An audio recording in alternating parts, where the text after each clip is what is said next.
Hey guys, what's going on? I'm coming to you today with an Armada fleet build, and I'm going to be using Ryan Kingston's squad builder, or his fleet builder for Star Wars Armada. Now, this is a really great fleet builder. I'm going to put a link to it in the description below, but I love to use this one because it's very visual, and I'm a very visual person. So I'm going to click on Rebellion, and I'm going to show you the first two ships I'm going to put into this build because this is the core of this build. I'm calling it a Voltron build. And I don't know how competitive this is going to be, but the idea here is that if the Rebels had an Imperial Star Destroyer that was split into two ships that could merge to form Voltron or an Imperial Star Destroyer, I don't know. But basically, this all started because somebody on Reddit had said something about, oh, well, if I have two Peltas, I have a Star Destroyer. And then I looked at that and I said, oh, well, that is pretty close. It is exactly 120 points for these two. And they have exactly the same amount of dice. It's 2 red and 2 blue in the front. Now, the side dice are the same, but like if you fly them right next to each other, it would effectively act just like an Imperial Star Destroyer. So that's really cool. And I wanted to play around with it and come up with a list that could make that work. And so I'm going to take you through my thought process. One of the first things I'm going to do is I'm going to have, I'm going to probably use Mon Mothma as my commander here because they each have an evade. And I'm looking at this and I'm thinking, well, what are the advantages and what are the disadvantages? And one of the advantages over this versus an actual Star Destroyer is the fact that I get double of everything. So I get 2 command dials each turn. So if I wanted to concentrate fire, I'd have 3 red dice over here at long range and then 3 red dice over here. So 6 red dice, which is, in some cases it's good, in some cases it's bad. It would be much better against, certain ships than other ships. But I think that it's still more dice overall, so that's still a good thing. There's also advantages in that I have more defense tokens. I have more shields overall, 3 plus 3, so it's almost like a 6 shielded ship, and so there's a lot of different things that I can potentially do. And so I think that's very cool. And there's a couple of different ways I could fly this, but I'm looking at it like this. I don't see this build or this concept as having an advantage of being first player, whereas most builds, it's always nice to be first player. I think in this case, it might be better to be second player, and I'll explain why. You see, if these two ships are together and they're acting like one ship, if I was first player, I would have the advantage of it being one ship because I could just say, all right, concentrate fire, boom, 7 dice in your face before you can do anything, you're dead. But here I'm only going to have 4 or potentially 5, but worst case, maybe only 2 at long range. All right, and so that's not necessarily great for being first player. But if I'm second player and I have a lot of activations, it'll make it easier for me to activate these both back to back. Because if I want them to act as one ship, I need to be able to activate them back to back. And that's going to be easier to do if I'm second player. It's possible if I'm first player. I would need a lot of cheap squadrons. But I think if I did that, I would have effectively watered down this build and make it much less effective. So I would love to be able to fit 7 activations into a list like this to kind of ensure that I could do them back to back. But I think that's a little unrealistic. I think if I'm going to do Mon Mothma, I'm going to put her on a lifeboat, which will give me a cheap extra activation, and I'll put some support on this lifeboat. I'll have it do more than just be a lifeboat, but one of the other things I want to do with these Peltas is I want to use the Shields to Maximum card. This is a harder one for me to use because I haven't found too many ways to really make it work because of the fact that usually people tend to focus down one ship. Most opponents don't say, I'll lower your shields over here, and I'll lower your shields over here, and I'll lower your shields over there. They tend to, converge their attacking ships on a single point and either completely outright kill a ship in one turn if they can, or at least just concentrate fire on one ship. So when Shields to Maximum triggers, you're typically only getting 1 shield on 1 ship. It is possible to get more, but I wanted to see if I could guarantee that. So in this case, because these two are acting, as like twins, right? The twin Voltrons, I figured putting projection experts on each of them would be a very cool thing to do. And so this gives them the option to hand over shields to each other. So and I think this is going to be fun. This is going to be a fun build to test. As much as I would like for them to be able to concentrate fire and have 6 dice at long range, I may, if my opponent starts actually shooting at them, it will be much easier for me to just simply do, engineering commands and take advantage of that. Now, one of the things I will do is I'll put CommsNet on this GR75 and have it be, a token passer outer to enable shields to maximum to trigger more easily. And so the idea here is with an engineering value of 4, if let's say this, one of these ships gets hit, well, I'm going to say the one on the right, the one that has shields to maximum. Let's say he gets attacked, and I do my opponent plays along and starts attacking my Voltron, the center of my build. Well, let's say all of his shields go down, so he's down to 0 shields in the front. Well, now this one here activates, does an engineering command, gets 4 engineering points, spends 2 of those points to transfer 2 shields to the front, has 2 more to regenerate 1 back. Now they each have 2 shields in the front. Next turn, when shields to maximum activates, they're each going to get 1 more shield back. So now I'm at least getting 2 shields per turn, a minimum of 2 shields per turn out of shields to maximum. And now if anybody else in my squad took damage too, then it's even more. But I think if you can at least get 2 shields per turn back, then this will make this work. So now I have basically 2 different gimmicks going in the same list. I've got my little Voltron fun list gimmick to fly together. And then I've also got shields to maximum, hopefully giving me, a higher payoff than it has in the past. So that's cool. It'll be pretty hard for my opponent to really get through. Now, the one thing that this is definitely lacking, in addition to not having a first player advantage if I end up being first player, is the fact that I have no real offensive capability here. So I'm thinking double intel officer would make those red dice count. Even if I only have 2 of them, it would make them count, because you normally can't put double intel officer, right? Well, you can't put the duplicate of the same card on any ship, so that's in the rules. But this kind of, if I'm treating these, as a Voltron, as a 1 ship, then I can. So that's cool. So now what else do I want to put in this build? All right, I've got my token passer outer ship here to make sure shields to maximum can work when I need it to.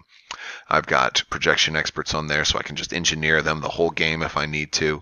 And that would work. That would keep them alive. If my opponent sets up and they're not going for these guys, then maybe I just concentrate fire. I wish I had a second. I mean, I suppose I could probably put a Phoenix home and then put maybe who's the one, like a tactical expert, so I can do engineering all day long if I want. But then if I decide I don't need it, I can just concentrate fire. I could put that on there, but I don't think I want to do that right now. I want to stick with just these because I'm going to run out of points here pretty soon, because I need a lot of activations. So I know right away CR90s are a great way, right? So I'm going to have at least 1, if not more. And of course I'll put a turbo laser reroute circuits on a CR90, because this works in every conceivable list. This is just a great ship. It's a great way to get a lot of, to spend very few points to get a lot of payoff. And CR90s work really well with Mon Mothma because I want every ship to have evade. Now this Mon Mothma here allows these 2 evades to work at even at close range, so that helps the survivability of Voltron, helps the survivability of everything.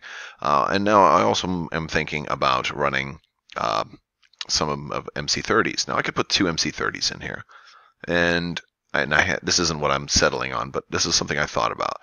Because now I'm like, all right, I've got 1, 2, 3, 4, 5, 6 activations. Now that's great. I could even add another GR75 and put another, CommsNet on that, and then I'm at 399. So I'm not going to need a whole lot of points for an initiative bid if I'm really counting on being second player, and this could work. But obviously, the big problem here is I have no squadrons, and the other big problem is that these MC30s have no upgrades. So while they do have tons of dice, MC30s tend to work better if I am going to be first player. So I could easily drop 1 MC30 because I think 6 activations will be enough. One way you could run something like this is Foresight is a great title with Mon Mothma. You're canceling 2 dice at medium range. Rerolling 2 dice at close range, totally cool. Maybe put Lando on there, but you would also want Ordnance Experts probably, and maybe some type of other crit, like something like that. But then we're getting into the expensive stuff. And so now I still have a little bit of points left for squadrons. So it's 1, 2, 3, 4, 5, 6. I'm thinking, though, that I had done another build like this. I wanted to have more upgrades elsewhere in my fleet, and this lifeboat I also wanted to have Torin Far, because I am going to have squadrons in this build. So Torin Far is someone that is, a lot of people I see use her, and they don't really use her well enough. And here's an example where I think she works best when you're looking at anti-squadron shots. Now, having her here, this is fine. This ship doesn't roll any blue dice, and she only works on other ships, so that's great. Or squadrons. So the Pelta, if either of my Peltas need, or either one of my Voltrons here need to do anti-squadron, Torin Far is going to help that. And we know that they're going to be in range because you're going to be, Mon Mothma is going to be handing out tokens all game. And then the CR90, if he has to do anti-squadron, same thing. Although CR90 might go far away. I want to add a couple of A-Wings. I'm going to put, I don't remember how many I was deciding on. I'm going to put 4 for right now. And I just go 1, 2, 2, 2. All right, so 4 A-Wings. Now I'm at 304 points. I've got a lot more points available. I could probably add 2 more CR90s. But I don't think I'll have enough points to make them both turbo laser reroute circuits, because I'm at 399 and that one can't be a TRC. So I could cut down my squadrons. Let's see what else. There's something else that I wanted to do. Oh yes, I wanted to make this Bright Hope. So let me get rid of one of these guys. And I think I'll try a second. Here we go. All right. So here's what I'm thinking. I want Bright Hope on here to keep Mon Mothma alive. That's just a given. That's almost a guaranteed. Now a GR75 combat retrofit is actually pretty good if it's next to Torin Far, because it's got blue dye there, single blue dye. When you have a single blue dye, Torin Far is very effective, because let's say I get to attack a ship with this guy. Well, what happens if I roll that 1 accuracy? There's only a 2 in 8 chance I'm going to roll the accuracy. So if I get a reroll, I'm almost guaranteed to just ping for a damage. So that's very cool. I don't even need to concentrate fire with that. It's almost guaranteed. If they have brace, who cares? So that's good. Now I've got 4 A-Wings. I could do more than 4, but 4 is a pretty safe number, because Torin Far affects the counter for these. So it affects their anti-squadron and their counter value. And of course, A-Wings are pretty solid against ships too. I think the very first Worlds was won with a whole bunch of A-Wings. A-Wings are just all around great, and they're fast too. And so I can have my GR75s do squadron commands if they need to. So that's something else. This one could take another comms net, or I could take repair crews. So repair crews would help repair Voltron. But I think if I invest too much in trying to repair, I think the 2 projection experts and shields to maximum is all the repair I'm going to need. I don't think I need to do repair crews also, because chances are they'll just say, no, we're going to ignore them and we're going to go straight for Mon Mothma, or we're going to go straight for the CR90s. So I think maybe a comms net would be good here, or slicer tools, but let's go with another comms net on that one. And gosh, we have so many options. I could do an Adar Talon, or I could do a Major Durlin. Let me look at our points. We're at 383. We have a lot of points stuff still. 1, 2, 3, 4, 5. Maybe I could upgrade one. I could probably upgrade one of the CR90s to maybe a scout, or a torpedo frigate. That's 395. If I do that, then if I drop down to only 3 A-Wings, but I still have a feeling this guy's going to die. So I'd rather have the CR90s. All right, let's go back.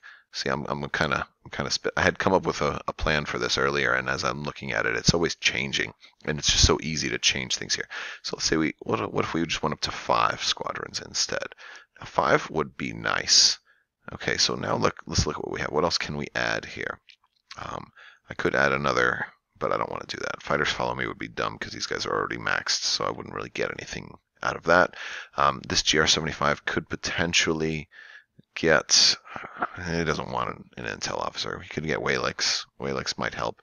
Major Derlin, what would that put me at? I don't have enough for Major Derlin.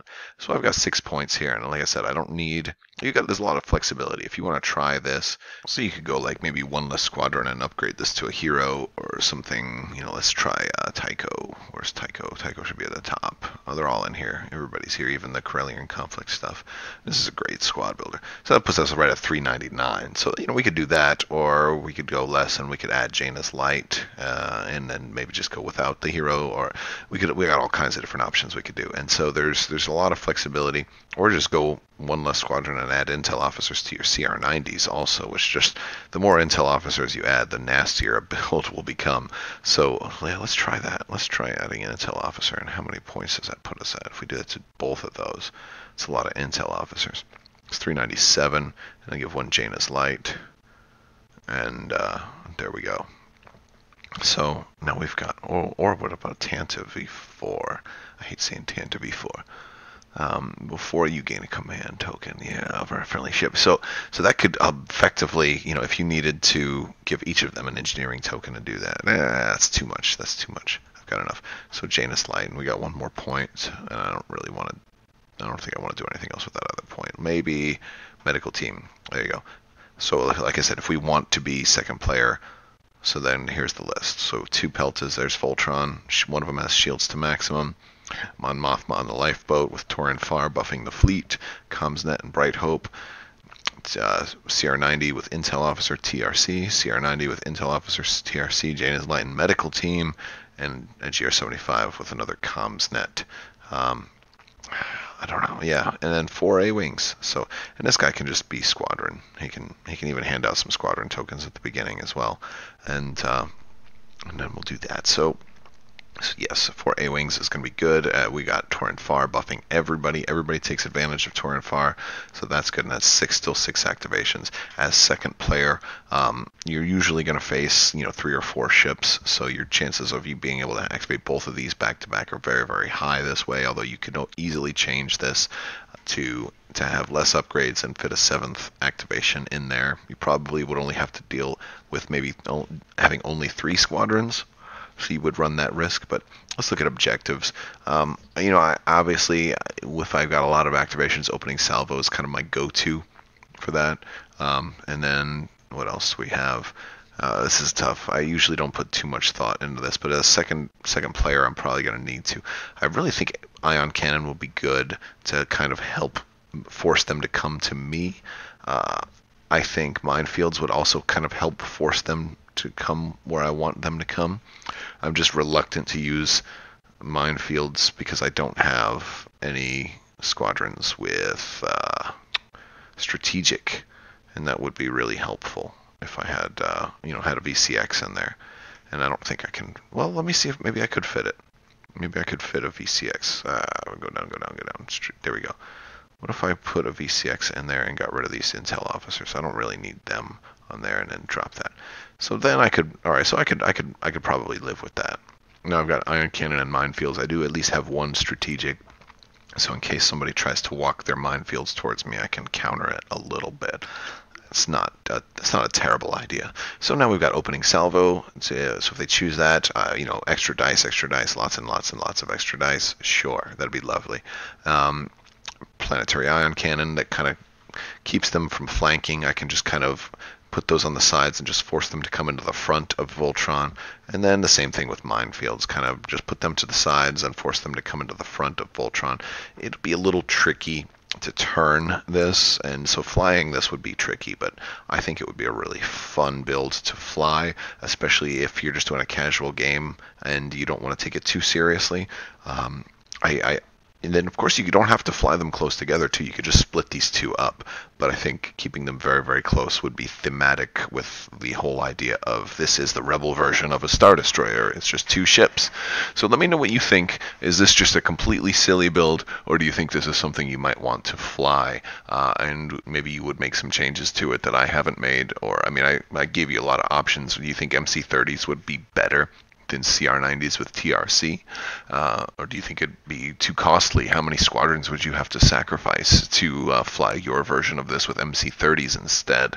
Or would you use a different commander? I'd love to hear about it. If you haven't already, please subscribe. I've been doing a lot more Armada videos lately, but I also will be doing some squad building using this for a different squad builder, of course, but I'm going to be doing more squad building videos like this for X-Wing, where I just kind of go through, and I used to do them with physical cards, and now I'm going to be doing them kind of, to a screen cap, and we'll see how that works. But yeah, let me know, guys, and as always, thank you so much, and I'm going to put a link to Ryan Kingston's fleet builder for Armada, and be sure to check that out. It is there are several fleet builders available, but this is my favorite one. So thank you guys so much for watching. Have a wonderful day.